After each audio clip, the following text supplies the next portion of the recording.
I woke up to whispers. At first, I thought I was hearing things, but the sound was too clear. It was coming from the kitchen. My heart started beating fast. It was late at night. No one should be up. Slowly, I sat up, trying to stay calm, and listened closely. The voice was low, almost like someone was chanting. I got out of bed, feeling my hands shake as I walked to the door. I peeked down the hallway and saw a dim light coming from the kitchen. I stopped at the doorway and peeked inside. It was Amina, the housemaid, coming from the kitchen. The whispers got louder as I got closer, making my skin crawl.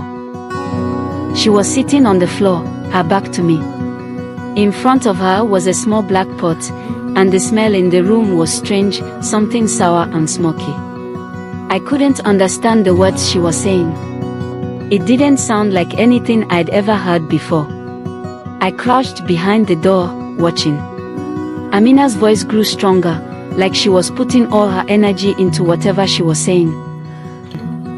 Her hands moved slowly as she stirred the pot. Then, she reached inside and pulled out a small doll. My heart felt like it stopped. The doll looked like Queen Zola, the king's wife. Amina held the doll in her hands, whispering again. She took out long, thin needles and began poking the doll. Each time she pushed a needle in, she mumbled something under her breath. I wanted to scream or run, but my body wouldn't move. I was stopped there, frozen in fear. Suddenly, Amina turned her head like she could feel me watching her. I ducked behind the door, trying to stay silent, my heart pounding in my ears. I waited until the whisper stopped. That was the moment I knew something terrible was happening in our home. Something dark. Amina was always watching. When she first came to the palace, everyone liked her. She was quiet, polite, and did her job well. The king's wife, Queen Zola, said she had never seen anyone clean so perfectly. But there was something about Amina that made me uneasy. She always had this way of staring, like she was looking through you, not at you. The first strange thing happened about 2 weeks after she started. Queen Zola lost her favorite bracelet. She swore she left it on her bedside table, but it was gone. The king told her she was being forgetful, but I saw how Amina glanced at the queen with a little smile. More things started disappearing, small things like combs, a ring, and some hairpins. Then one night, Queen Zola woke up screaming. She said she felt someone touch her in the dark, but no one was there. The king didn't believe her, saying it was just a nightmare. But the queen was sure something was wrong. Amina was always close by, always watching. Even when she wasn't walking, I would catch her standing in the hallway, staring at Queen Zola as if she was waiting for something. I told myself it was nothing, but that uneasy feeling wouldn't go away. Then the queen got sick. It started with her feeling tired all the time. She lost her appetite, and her skin became pale. The palace healer came, but he couldn't find anything wrong. He said she would be fine, but she only got worse. I couldn't stop thinking about the way Amina looked at the queen. It was like she knew something we didn't. Like she was waiting for the right moment. Every time I passed her, she would smile, but her eyes were cold, empty. And I started to feel it too, that something bad was coming. That's when I knew. Amina wasn't just a housemaid. Something darker was hidden behind her quiet face. Something that was creeping closer, even though we couldn't see it yet. The food started going bad overnight.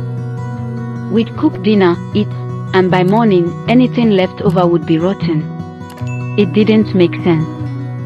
We checked the pantry, but everything seemed fine. No one could explain it, but the spoiled food was just the beginning.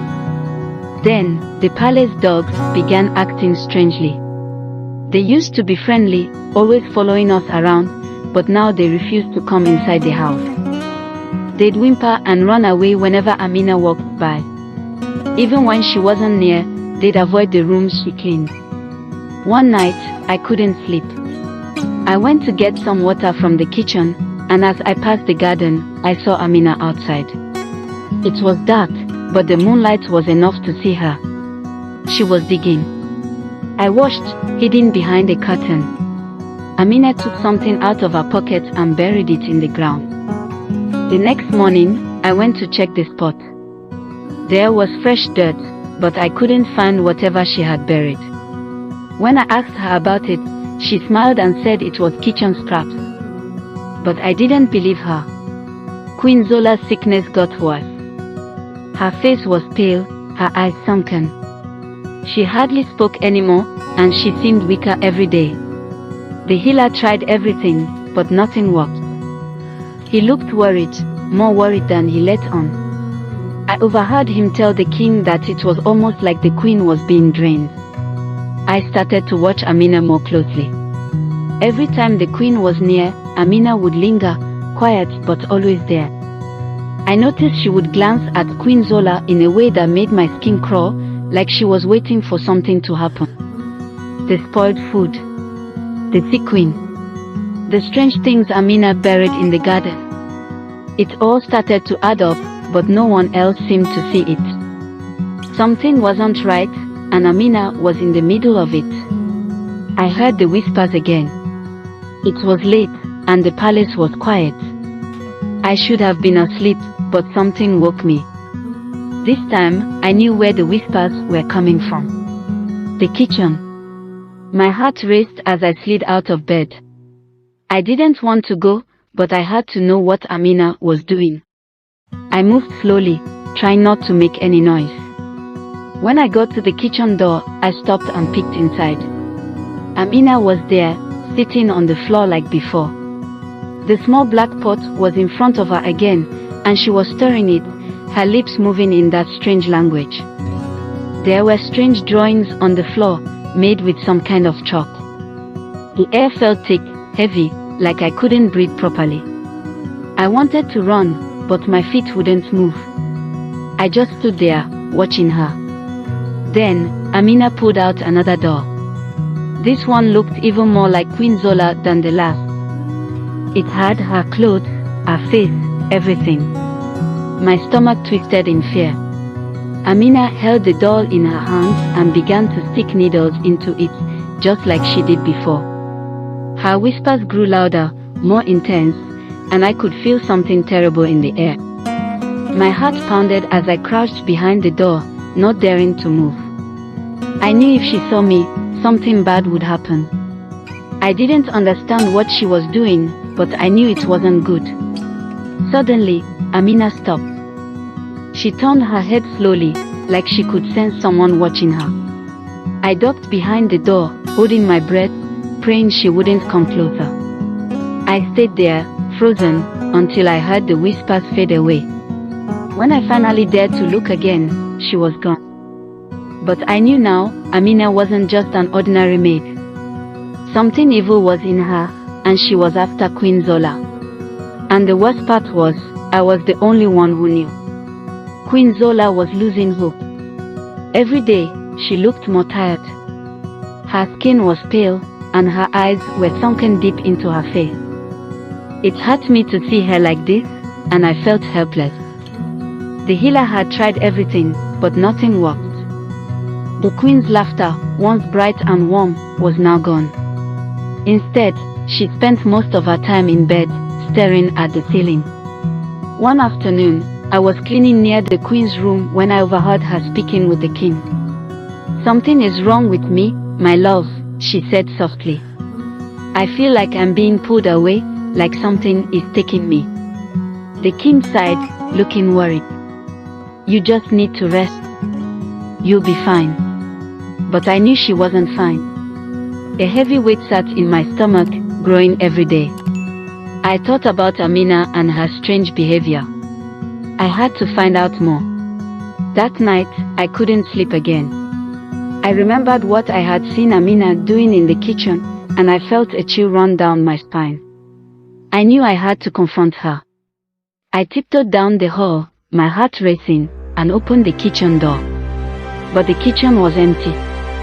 The pot was gone, and the drawings on the floor were wiped clean. I felt a rush of panic. Where was Amina? I looked around, feeling a dark presence in the air. It was like the shadows were watching me. Then, I heard a noise from the garden. It was a soft whispering, like a breeze through the trees. I pushed open the door and stepped outside. The moonlight cast eerie shadows across the ground. I walked cautiously, my breath quickening. In the garden, I saw Amina kneeling beside a small patch of dirt. She was muttering to herself, her hands moving quickly. I crept closer, trying to hear her words. What was she doing? Suddenly, she stopped and looked up, her eyes locking onto mine. A chill ran through me. I felt like a rabbit caught in a hunter's gaze. I turned and ran back inside, my heart pounding. I knew I had to warn Queen Zola, but I was too scared. Amina was not just a maid, she was something much more dangerous. And I was running out of time. I had to know what Amina was doing. After the night in the garden, I felt like I was losing my mind. The queen was getting worse, and Amina was acting stranger every day. I could no longer ignore the feeling that she was the reason for the queen's sickness. I needed to gather evidence, something to prove to the king that Amina was dangerous. The next evening, I waited until Amina went to the garden again. I pretended to be asleep, but as soon as I heard the door close behind her, I got up quietly. I followed her outside, careful not to make any noise. I hid behind a bush, peeking through the leaves. Amina was kneeling by the same spot in the garden. She had a small pot with her, and she was murmuring those strange words again. My heart raced as I watched. Then I saw her pull something out of the pot. It was a small, black object that looked like a heart. My stomach turned. She held it in her hands, whispering louder. I strained to hear her words. I bind you to me, Queen Zola. Your life will be mine. I gasped, and Amina turned her head sharply. I ducked behind the bush, my heart pounding in my ears. I couldn't believe what I had just heard. Amina was doing some kind of dark magic to take away the queen's life. After a few minutes, Amina returned to the palace, leaving the black object buried in the garden. I waited a moment, then rushed to the spot where she had been digging. I dug my fingers into the dirt, and soon I uncovered the black heart. It felt cold, as if it had no life at all. I couldn't believe it. I held it tightly, my mind racing. I needed to show this to the king. He had to know the truth about Amina. But as I stood there, fear washed over me. What if Amina found out I was watching? What if she came back? I looked around the dark garden, feeling the shadows close in on me. I had to get back to the palace before it was too late. I hurried inside, clutching the black heart. Amina was not just a maid, she was a wicked force, and I was in a race against time to save Queen Zola. I was not safe anymore. That night, I held the black heart tightly in my hand. My palms were sweaty, and I could feel the coldness of the object through my skin. I knew I had to show it to the king, but my fear of Amina kept me from leaving my room. What if she was waiting for me?